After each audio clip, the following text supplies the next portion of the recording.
এয়া হ'ল বৰা চাউল গোটেই ৰাতি তিয়াই থৈছিলোঁ তিয়াই থৈ এতিয়া ধুম আমাৰ আকৌ বহাগ বিহুৰ প্ৰস্তুতি চলিলেই আমি 1 মাহৰ আগৰ পৰাই বহাগ বিহুৰ প্ৰস্তুতি চলাওঁ এইখিনি মই বনাম বৰা চাউলৰ ৰস য'ত নেকি আমি মাইব্ৰা জৌ বুলি কওঁ আৰু মাইব্ৰা জৌ বনাম উঠাই ধুলোঁ ধুই আকৌ এয়া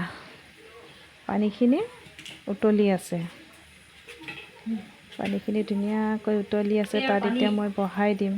মানুহজনক কৈছোঁ পানীখিনি দেখাই দিয়ক তেখেতে আকৌ নেদেখায় আৰামত বহি ভিডিঅ'হে কৰিব লাগি আছে ইমান এলাহ উঠি যাবলৈ কৈছোঁ উঠি নাযায় ধুনীয়াকৈ চাউলটো ঢাকি দিলোঁ এওঁ কৈছে চৰুটো অকণমান বোলে বেকা হৈছে চিধা কৰা কৈছে অলপ লাগি থকাতে ঠিক কৰিলোঁ তাৰপিছত ধুনীয়াকৈ ওপৰৰ যিটো মানে চেকনি সেইটো ধুনীয়াকৈ ঠিক কৰি আকৌ এই যে হেৰি চৰুটো যে বহাইছোঁ তাৰ চাইডে ভাপ গৈ আছে এতিয়া ভাপ গৈ থকাৰ কাৰণে মই কি কৰিছোঁ মোৰ এখন চূৰ্ণি আছিল সেই পুৰণা চূৰ্ণি এখনো লৈ ধুনীয়াকৈ চূৰ্ণিখন চাইডে এতিয়া মেৰাই দিম এইখন মোৰ চূৰ্ণিখন লাহে লাহে ধুনীয়াকৈ চাইডে মেৰাই দিছোঁ যাতে ভাপবোৰ ওলাই নাযায় আৰু মোৰ ভাতটো সোনকালে হয় বৰা চাউলৰ ভাতটো সোনকালে হয় এনেকৈ কৰিলে সোনকালে হয় আৰু কিছুমানে কুকাৰতো বনায় মই আকৌ চৰুতে বনাওঁ কাৰণ 1 কেজি 2 কেজি নবনাওঁতো 20-30 কেজি এনেকৈ বনাওঁ চাউলৰ ৰস বনাওঁ আমাৰ বিহুৰ পৰম্পৰা মাইব্ৰা জৌটো আমাক লাগিবই এইটো আমাৰ হ'ল বিহুৰ পৰম্পৰা হয় যেনেকৈ হ'লেও আমি প্ৰতিখন ঘৰত মাইব্ৰা জৌটো বনাবই লাগিব মানুহজনে পিছত উঠি আহি দেখাইছে এয়া ঢাকি দিয়াৰ পিছত দেখিছেনে তাৰপিছত এয়া চাউলখিনি হৈছে নাই মই এবাৰ চাইছোঁ মানে চাই পেলাই ওলটাই দিছোঁ ওলটাই দিছোঁ চাউলটো হৈছে ধুনীয়াকৈ চাইছোঁ হৈছে সিজিছে কিছুমান ভিডিঅ' অকলে কৰিব লাগে দিগদাৰ হয় ধুনীয়াকৈ ওলটাই ভালকৈ দিছোঁ যাতে সোনকালে সিজে কিছুমানে বাঁহৰ খৰাহী যে চাউল ধোৱা খৰাহী তাতো বনায় বাঁহৰ খৰাহীত বনালে কি হয় মানে এইখিনি দেখিছেনে চাউলখিনি মোৰ ভাতখিনি হোৱাৰ পিছত লাহে ইয়াত ঢালি গৈছোঁ যাতে এনেকৈ উলিয়াই দেখিছেনে ধুনীয়াকৈ সিজি গৈছে ঢালি দিছোঁ যাতে সোনকালে ঠাণ্ডা হয় ভাতটো পটাপট ঠাণ্ডা হয় যাতে ঠাণ্ডা হ'বলৈ মই ফালি দিছোঁ মাজে অলপ ফালি দিছোঁ যাতে সোনকালে মানে জলদিকৈ ঠাণ্ডা হয় প্ৰচেছটো বহুত দীঘলীয়া বহুত দীঘল ঠাণ্ডা হৈ গৈছে ঠাণ্ডা হৈ যোৱাৰ পিছত এতিয়া মই ধুম এই চাউলখিনি উঠাই পেলাই আকৌ ধুম কাৰণ এয়া উঠাই পেলাই এতিয়া মই ধুম কাৰণ এই যে তাৰ এঠা বস্তু ভাপটো যে সেই এঠা ভাপটো মই ধুই পেলাই আঁতৰাব লাগিব ছাইড কৰিব লাগিব সেইটো কাৰণে চব লৈ মই এতিয়া লাহে অলপ ধুম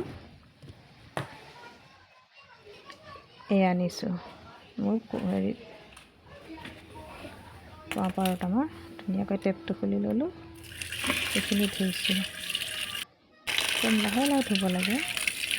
এনেকৈ ধুনীয়াকৈ যাতে এঠাটো ভাঙি যায় আপোনালোকে তেনেকৈ কৰিব এঠাটো ভাঙি যায়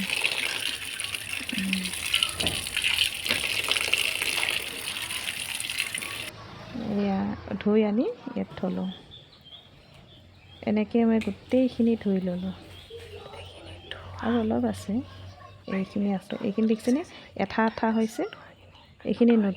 ধোৱা নাই দেই আৰু এইখিনি ধোৱা হয় দেখিছেনে এইখিনি নোধোৱা আৰু এইখিনি ধোৱা ভাতটো বনাওঁতেও ধুব লাগে আৰু এইখিনি আমাৰ গুটি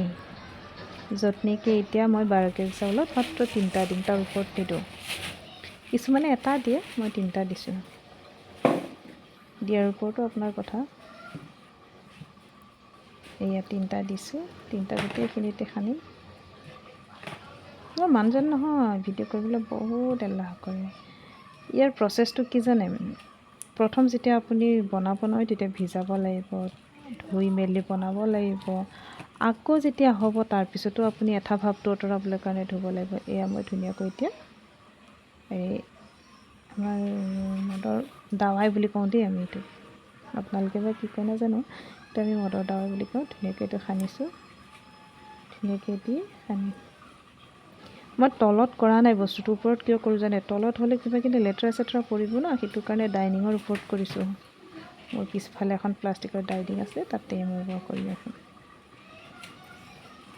এই পৰি গ'লোঁ, মানুহজনে কৈয়ে আছিল পৰিব বুলি, মই নাচালোঁ পৰিব। ধুনীয়াকৈ এইখিনি এতিয়া গোটেই 3টা লাড্ডুকো মই মিলাই বনাম। তলত কলা লাগিছে হাতখন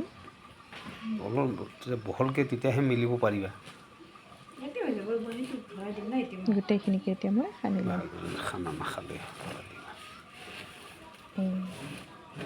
কি নিচিনা খানিব সকলোৱে এনেকেই বনাই নে বেলেগে বনাই মোক কমেণ্ট কৰি জনাব হা।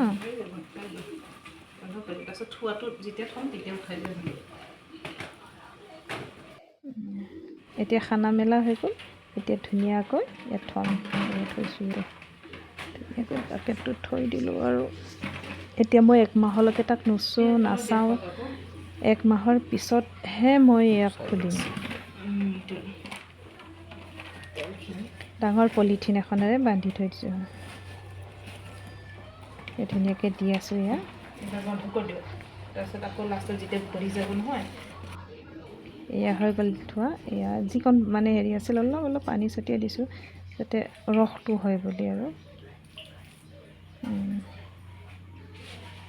এয়া হৈ গ'ল বিহুৰ প্ৰস্তুতি। দেখিছেনে আমাৰ কিমান আগৰ পৰা কৰিব লাগে। সকলোলৈ ধন্যবাদ, থেংক ইউ।